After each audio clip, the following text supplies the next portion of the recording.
Radio Publique Africaine.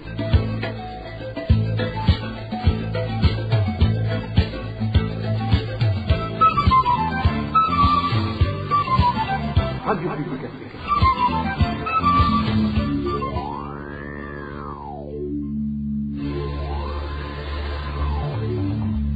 C'est le moment de suivre le journal parlé en français. À la présentation, Inès Gakiza. Merci pour votre fidélité. Bonsoir ou bonjour. Bienvenue à ce journal du 27 mars 2023, dont voici le sommaire.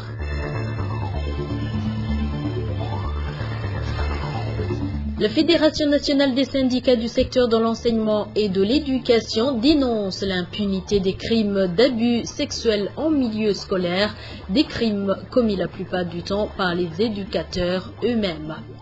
Tant que les dépenses publiques ne seront pas bien évaluées, les responsabilités financières établies, le Burundi ne sortira jamais du gouffre économique.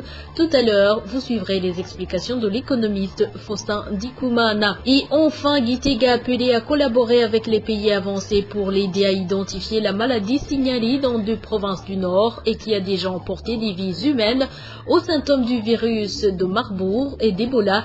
Le ministère de la Santé dit avoir fait des tests qui montrent que c'est une autre maladie. Le développement de ces titres, c'est dans quelques secondes.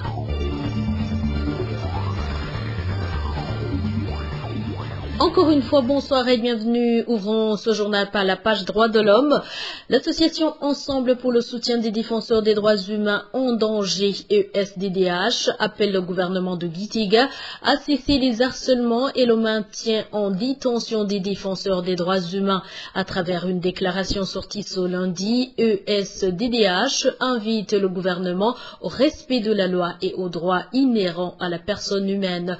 Les défenseurs des droits de l'homme ne sont pas des criminels, mais plutôt des redresseurs de tort, des acteurs de la violation des droits et de liberté, rappelle ESDDH dans sa déclaration. Le contenu de la dite déclaration avec Elvis Nyomongere. Dans sa déclaration, l'association Ensemble pour le soutien des défenseurs des droits humains en danger se dit indignée par le harcèlement et le maintien en détention arbitraire de 5 défenseurs des droits humains burundais, de la journaliste Floriane Irangabiye et 19 membres de l'association Umuco Gwaruka. ESDDH attire l'attention des autorités burundaises sur les vices de procédures caractérisant des réductions judiciaires. Le harcèlement des défenseurs des droits de l'homme par les pouvoirs publics, déclare ESDDH, constitue une illustration explicite de volonté délibérée de violation flagrante des droits de l'homme et de faire taire toute voie active de la protection et la promotion des droits des citoyens.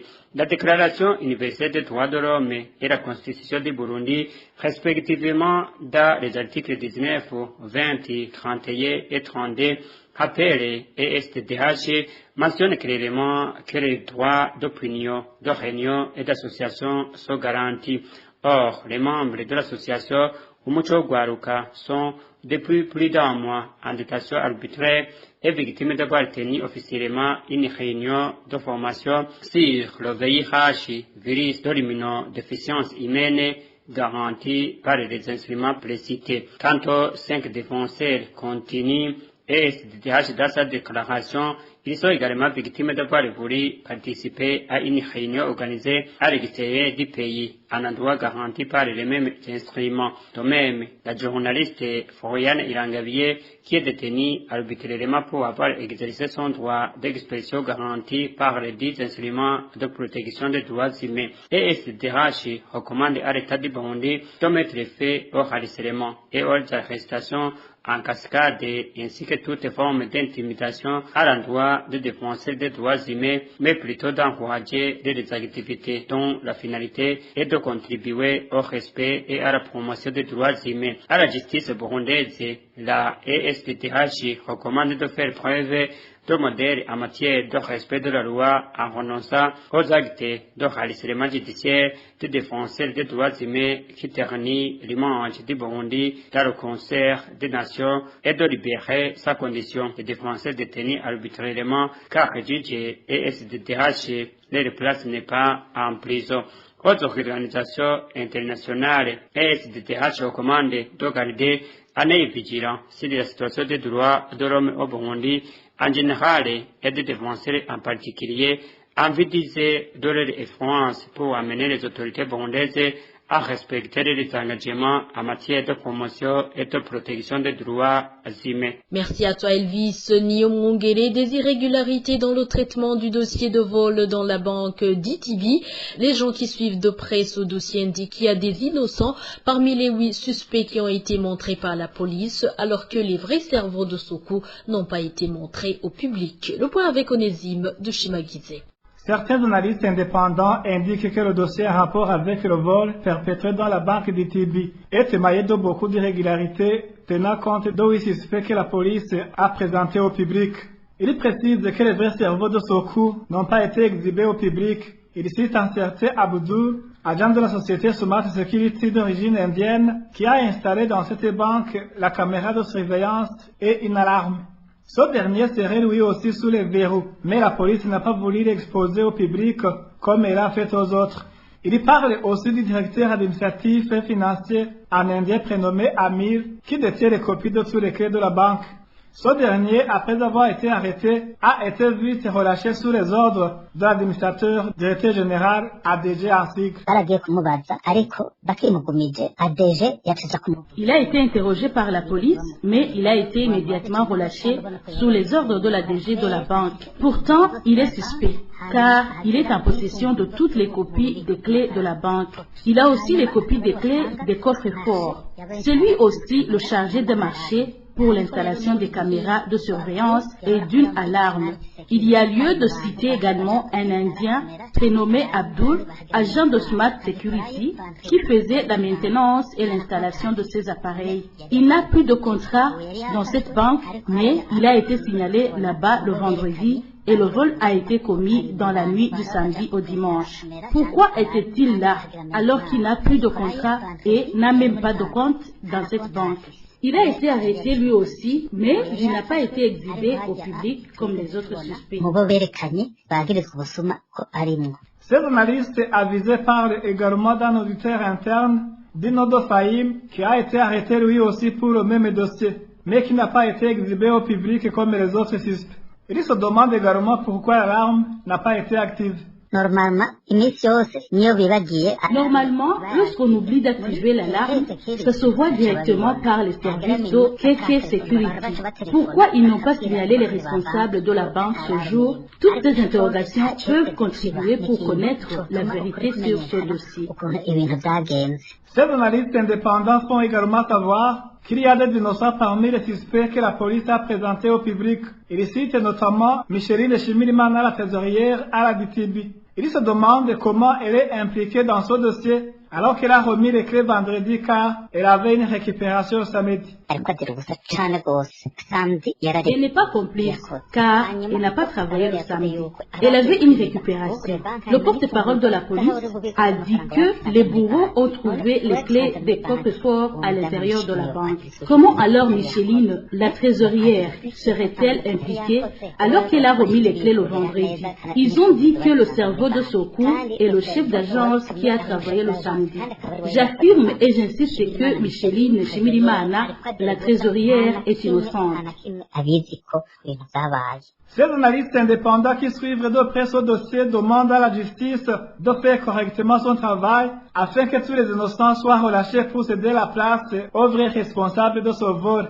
Et la loi burundaise et les conventions internationales que le Burundi a ratifiées indiquent qu'une personne suspectée pour un délit reste présumée innocente jusqu'à ce que la justice prouve sa culpabilité. Propos d'un juriste réagissant à l'exhibition par la police de ces 8 personnes suspectées dans le vol de la banque d'Itibi en date du 12 mars cette année.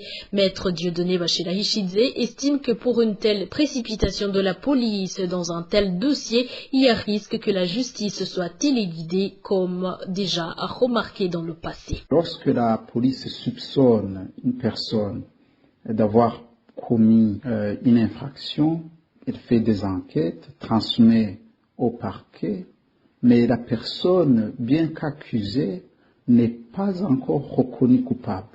Il reste toujours présumé innocent.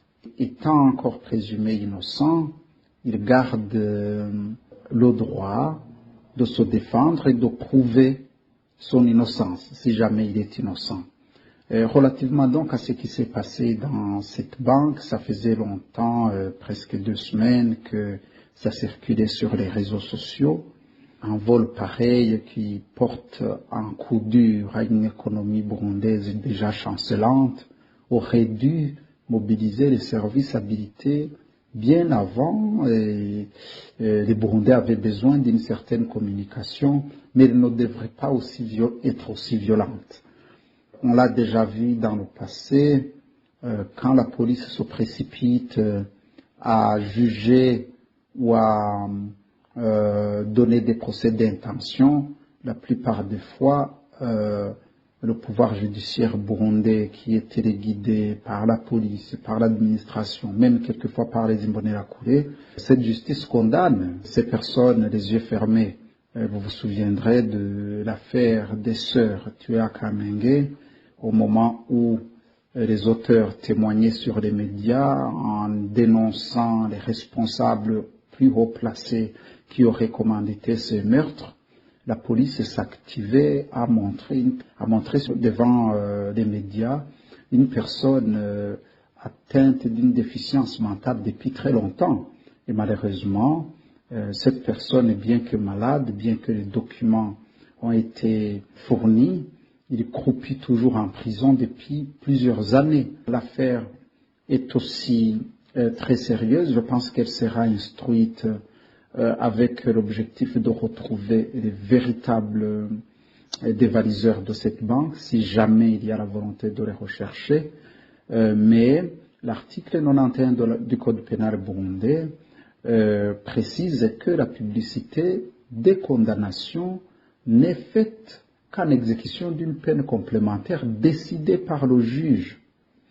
Or, nous sommes au début de la procédure, la présomption d'innocence joue toujours en faveur de ces personnes qui ont été montrées aux médias, et ça risque d'influencer négativement le cours du procès. Maître Dieudonné Bachila Ishize fait savoir que s'il advient que ces personnes prouvent leur innocence, elles peuvent porter plainte contre l'État du Burundi. Encore une fois, Maître Dieudonné Bachila Ishize. C'est très important que la police burundaise renonce à cette pratique, parce que si demain ces personnes accusées parviennent à prouver leur innocence, ils seraient dans leurs droits les plus légitimes d'intenter une action contre l'État du Burundi afin d'obtenir des dédommagements, surtout que leur image a été en partie beaucoup écornée. Donc, je ne sais pas si la police burundaise le fait pour influencer la justice, parce que elle le fait souvent sans même passer par ce canal-là.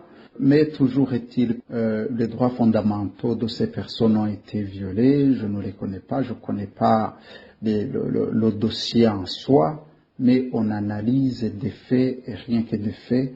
Et ces faits-là, le fait de les désigner comme des coupables au début des enquêtes, c'est quelque chose qui est contraire à la Constitution burundaise et au Code pénal burundais. Et je vous l'avais dit dans les titres, la Fédération nationale des syndicats du secteur de l'enseignement et de l'éducation du Burundi, FNSEEB, alerte contre les actes d'abus sexuels qui ne cessent de s'accroître en milieu scolaire.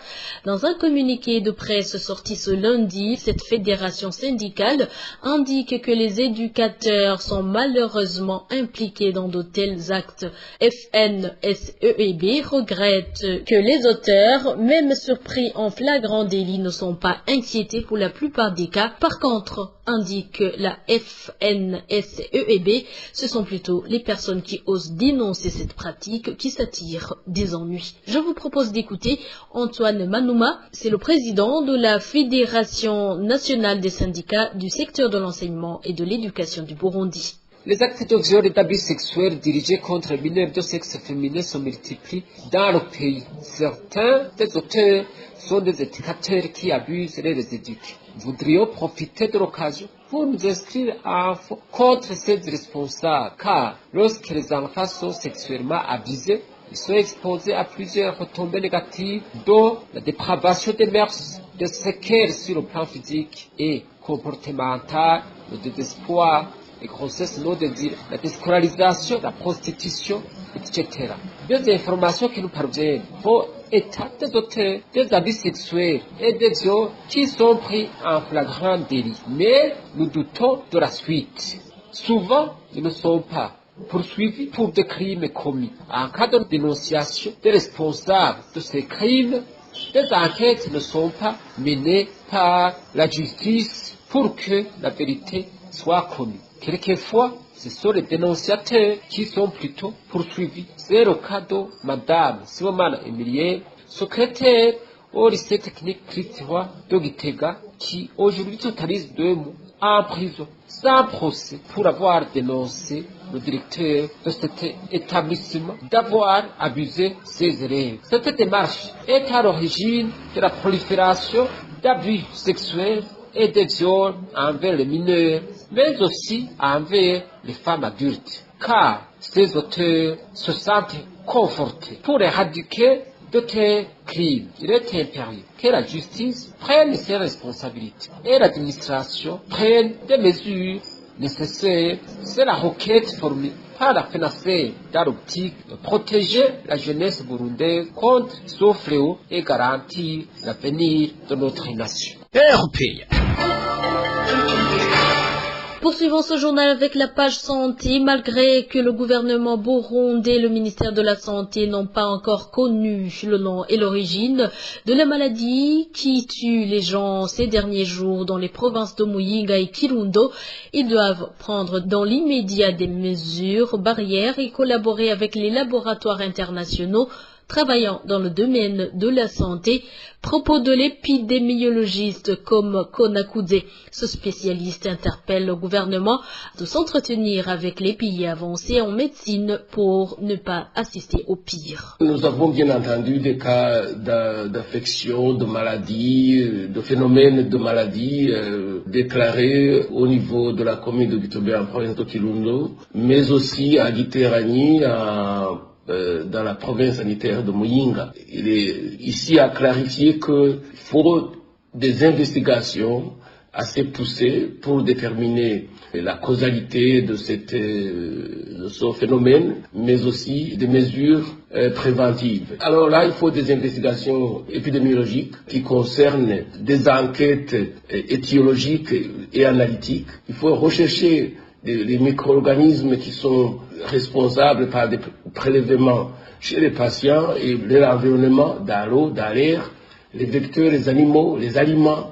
Par exemple, il faut investiguer, essayer de voir au niveau du milieu, l'hygiène du milieu, dans les habitations. Tout ça contribue à des facteurs d'isoler de la recherche de l'agent pathogène et qualifier son nom. Alors là, c'est évident que des investigations poussées et des sensibilisations pour influencer l'opinion publique quant aux questions de la santé dans ces milieux et des lignes directrices et des procédures. C'est leur droit, c'est le droit de cette population à avoir une réponse aussi rapide et une réponse qui les arrange quant à la lutte contre cette épidémie. Cette maladie a déjà emporté 4 vies, 1 de Muyinga et 3 de Kirundo. Et comme bilan sécuritaire de la semaine écoulée, la rédaction de la RPA a pu répertorier 11 personnes tuées dans 6 différentes provinces. Parmi ces cas, 3 ont été retrouvés morts dans des circonstances non élucidées.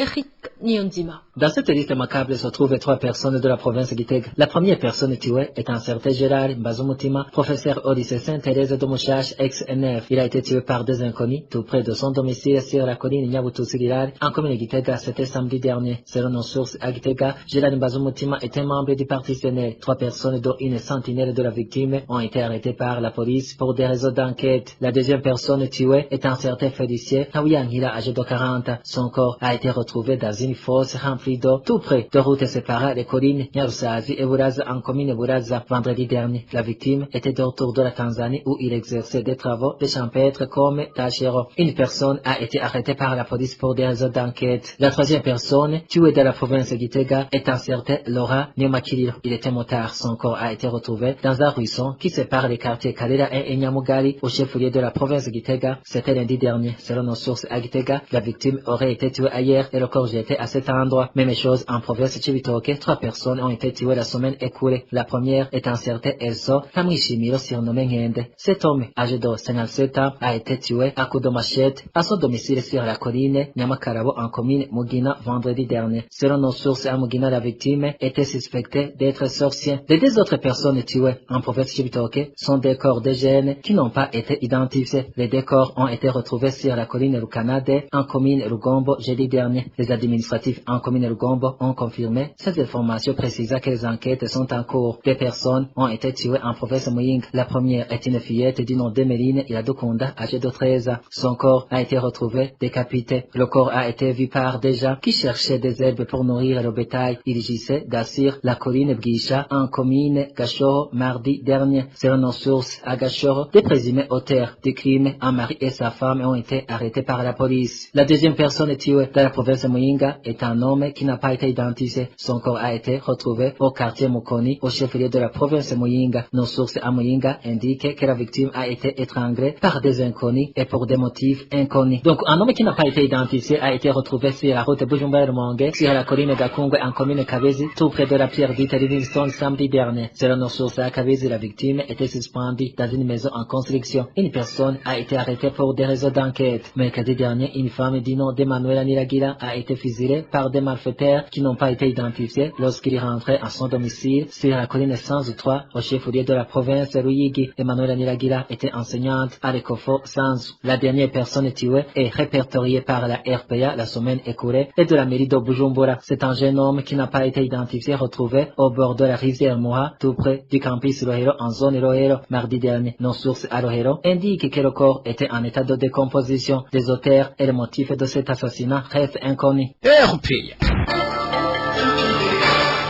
Et en économie, le Burundi connaît des faiblesses notoires dans la planification, le contrôle et la priorisation des investissements. C'est du moins l'analyse faite par l'association Parsem, Parole et Action pour le réveil des consciences et l'évolution des mentalités, dans une conférence de presse animée ce lundi. Parsem a organisé ce point de presse au moment où le Burundi est en pleine action d'évaluation des dépenses publiques et responsabilités financières. Tant que le gouvernement burundais ne sera pas conforme au résultat de cette évaluation, le pays ne pourra point avancer, déclare Faustin Ndikumana. Le président de Parsem appelle les hauts cadres de l'État de s'assurer que cette évaluation des dépenses publiques et responsabilités financières soit un nouveau élan pour le redressement de la gouvernance. Écoutez plutôt Faustin Ndikumana, président de Parsem. Et je dois dire que l'évaluation qui est faite, c'est une évaluation qui montre, qui fait état des faiblesses, force et faiblesses dans le système de gestion des finances publiques dans le pays. TFA ne vous fait pas même pas des recommandations. Il vous montre un tableau, au miroir, observez-vous, voyez vos faiblesses. Vous n'avez qu'à corriger ou pas, ça vous regarde. L'évaluation TFA avait été faite en 2012. En 2014, il y a une deuxième évaluation pire. Mais le rapport n'est pas sorti. Maintenant, il est en cours. Il y a eu restitution. Très récemment, nous étions là. Nous avons connu déjà pas mal de choses à corriger. Des faiblesses vraiment notoires. Qu'est-ce que dans la planification? Dans le contrôle, il y a beaucoup de faiblesses à corriger. Il y a beaucoup de problèmes avec des faiblesses. Et nous interpellons la conscience des hauts cadres de l'État de changer de comportement. Parce que les faiblesses dans la planification, les priorisations d'investissement, la préparation des projets d'investissement, c'est vraiment horrible. Le contrôle, nous demandons vraiment, et nous implorons vraiment le nouveau ministre, et nous donnons notre soutien pour qu'on arrête les erreurs du passé. Les erreurs du passé qui ont été commises sciemment parce que les gens voulaient détourner, piller sans vergogne le trésor public.